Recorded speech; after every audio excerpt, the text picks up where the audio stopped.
हैं सोमवार व्रत की कथा।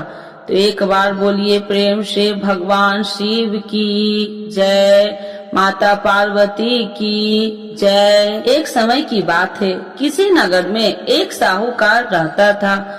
उसके घर में धन की कोई कमी नहीं थी, लेकिन उसकी कोई संतान नहीं थी। इस कारण वह बहुत दुखी था। पुत्र प्राप्ति के लिए वह प्रत्येक सोमवार को व्रत रखता और पूरी श्रद्धा के साथ शिव मंदिर जाकर भगवान शिव और माता पार्वती जी की पूजा करता था। उसकी भक्ति देखकर एक दिन माँ पार्वती प्रसन्न हो गई और भगवान शिव से उस साहूकार की मनोकामना पूर्ण करने का आग्रह किया। पार्वती जी की इच्छा सुनकर भगवान शिव ने कहा कि हे पार्वती, इस संसार में हर प्राणी को उसके कर्मों का फल मिलता है और जिसके भाग्य में जो हो उसे भोगना ही पड़ता है।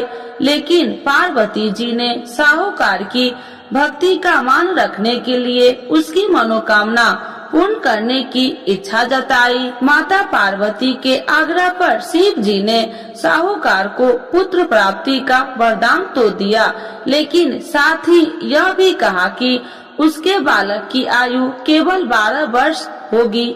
माता पार्वती और भगवान शिव की बातचीत को साहूकार सुन रहा था। उसे न तो इस बात की खुशी थी और न ही दुख। वह पहले की भांति शिव जी की पूजा करता रहा। कुछ समय के बाद साहूकार के घर एक पुत्र का जन्म हुआ। वह बालक 11 वर्ष का हुआ तो उसे पढ़ने के लिए काशी भेज दिया गया। साहूकार ने पुत्र के मामा को बुलाकर उसे बहुत सारा धन दिया और कहा कि तुम इस बालक को काशी विद्या प्राप्ति के लिए ले जाओ और मार्ग में यज्ञ कराना। जहाँ भी यज्ञ कराओ वहाँ ब्राह्मणों को भोजन कराते और दक्षिणा देते हुए जाना। दोनों मामा भतीजा इसी तरह यज्ञ कराते और ब्राह्मणों को दान दक्षिणा देते काशी की ओर चल पड़े। रात में एक नगर पड़ा, जहाँ नगर के राजा की कन्या का विवाह था, लेकिन उस राजकुमार से उसका विवाह होने वाला था। वह एक आंख से कन्हा था। राजकुमार के पिता ने अपने पुत्र के कन्हा होने की बात को छुपाने के लिए एक चाल सोची। साहूकार के पुत्र को देखकर उसके मन में एक विचार आया। उसने सोचा क्यों न इस बालक को दुल्हा बनाकर राजकुमारी से विवाह करा दूं। विवाह के बाद इसको धन देकर विदा कर दूंगा और राजकुमारी को अपने घर जाऊंगा। लड़के को दूल्हे के वस्त्र पहनाकर राजकुमारी से विवाह कर दिया। लेकिन साहूकार का पुत्र ईमानदार था। उसे यह बात अन्याय संगत नहीं लगी। उसने अवसर पाकर राजकुमारी की चुनरी के पल्ले पर लिखा कि तुम्हारा विवाह तो मेरे साथ हुआ है, लेकिन जिस राजकुमार के संग तुम्हें भेजा जाएगा वह एक आंख से कन्हा है। मैं तो काशी पढ़ने जा रहा हूँ। जब राजकुमारी ने चुनरी पर लिखी बातें पढ़ी तो उसने अपने माता पिता को यह बात बताई। राजा ने अपनी पुत्री को विदा नहीं किया, जिससे बारात वापस चली गई। दूसरी ओर साहूकार का लड़का और उसका मामा काशी पहुँचे और वहाँ जाकर उन्होंने यज्ञ किया। जिस दिन लड़के की आयु 12 साल की हुई उसी दिन यज्ञ रखा गया। लड़के ने अपने मामा से कहा कि मेरी तबीयत कुछ ठीक नहीं है। मामा ने कहा तू अंदर जाकर सो जाओ। शिव जी के वरदान अनुसार कुछ ही देर में उस लड़के के प्राण निकल गए। मृत भांजे को देख उसके मामा ने विलाप शुरू किया। संयोगवश उसी समय शिव जी और माता पार्वती उधर से जा रहे थे।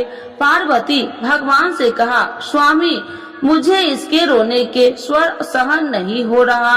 आप इस व्यक्ति के कष्ट को अवश्य दूर करें। जब शिव जी मृत बालक के समीप गए तो वह बोले कि यह उसी साहूकार का पुत्र है जिसे मैंने 12 वर्ष की आयु का वरदान दिया था। अब इसकी आयु पूरी हो चुकी है। लेकिन मातृ भाव से विभोर माता पार्वती ने कहा कि हे महादेव, आप इस बालक को और आयु देने की कृपा करें, अन्यथा इसके वियोग से इसके माता पिता भी तड़प तड़प कर मर जाएंगे। माता पार्वती के आग्रह पर भगवान शिव ने उस लड़के को जीवित होने का वरदान दिया। शिव जी की कृपा से वह लड़का जीवित हो गया।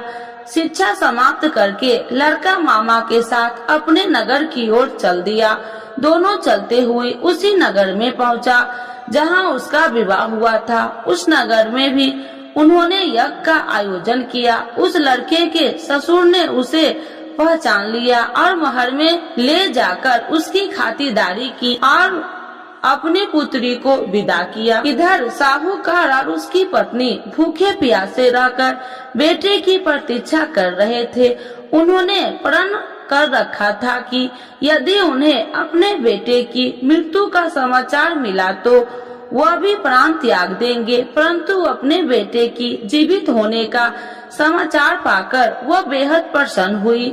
उसी रात भगवान शिव ने व्यापारी के स्वप्न में आकर कहा, हे श्रेष्ठ, मैंने तेरे सोमवार के व्रत करने और व्रत कथा सुनने से प्रसन्न होकर तेरे पुत्र की लंबी आयु प्रदान की है। इसी प्रकार जो कोई सोमवार व्रत करता है, यह कथा सुनता है और पढ़ता है, उसके सभी दुख दूर होते हैं और समस्त मनोकामनाएं पूर्ण होते हैं। तो एक बार बोलिए प्रेम से शिव जी की जय, माता पार्वती की जय।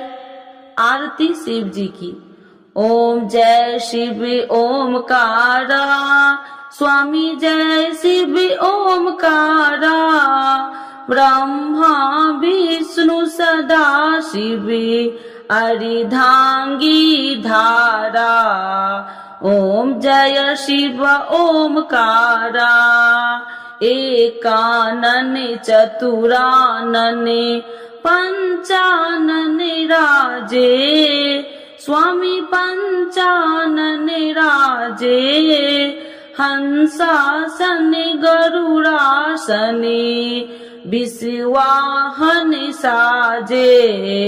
ओम जय शिव ओमकारा, दो भुज चार चतुर्भुज, दस भुज अति सोहे, स्वामी दस भुज अति सोहे, त्रिगुणी रूपिणी रखिते, तिरुबनि जन मोहे।